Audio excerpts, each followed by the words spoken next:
नमस्कार दोस्तों, हमारे चैनल पर एक बार फिर से आप सबका बहुत बहुत स्वागत है। आचार्य चाणक्य एक बहुत ही अच्छे राजनीतिज्ञ, अच्छे रणनीतिकार और कुशल वक्ता थे।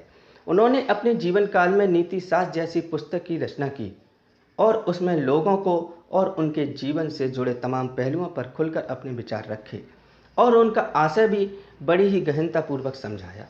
उनकी नीतियाँ के चलते ही चंद्रगुप्त मौर्य एक कुशल सम्राट बना। उनकी नीतियाँ आज के परिप्रेक्ष्य में भी तर्कसंगत हैं।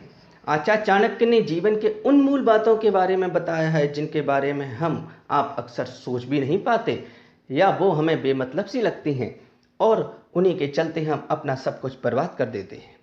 आचार्य चाणक्य नीति के अनुसार एक व्यक्ति को कुछ बातों का ध्यान हमेशा रखना चाहिए।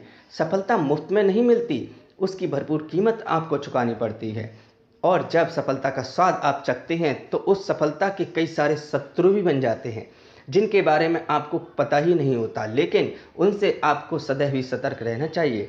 आचार्य चाणक्य की नीति इसी विषय के बारे में बताती है कि शत्रु दो प्रकार के होते हैं। एक तो वो जो दिखाई नहीं देता और दूसरा वो जो दिखाई तो देता है लेकिन दिखाई नहीं देता, लेकिन वो लगातार आपको नुकसान पहुंचाने का काम करते रहते हैं।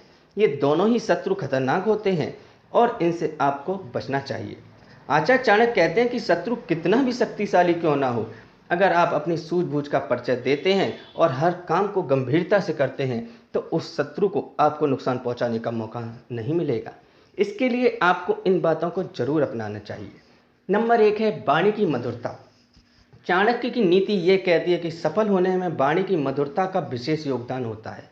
जिन लोगों की वाणी में मधुरता नहीं होती वो सफलता के लिए लगातार संघर्ष करते रहते हैं और इस तरह के लोगों को दूसरों से सहायता प्राप्त करने में भी परेशानी का सामना करना पड़ता है।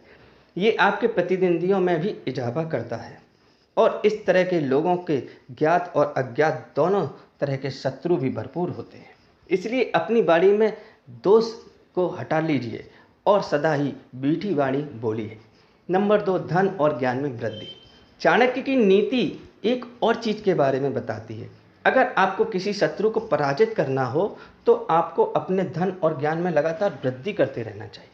माता लक्ष्मी की कृपा आपके भीतर आत्मविश्वास भरती है और माता सरस्वती आपको कष्ट और अंधकार से दूर रखती है और इस तरह के लोगों से शत्रु हमेशा बहकाते हैं। दोस्तों, आपको ये चाणक्य नीति कैसी लगी तो एक लाइक कीजिए और ऐसी चाणक्य की नीतियों को जानने के लिए मेरे चैनल को सब्सक्राइब जरूर कीजिए।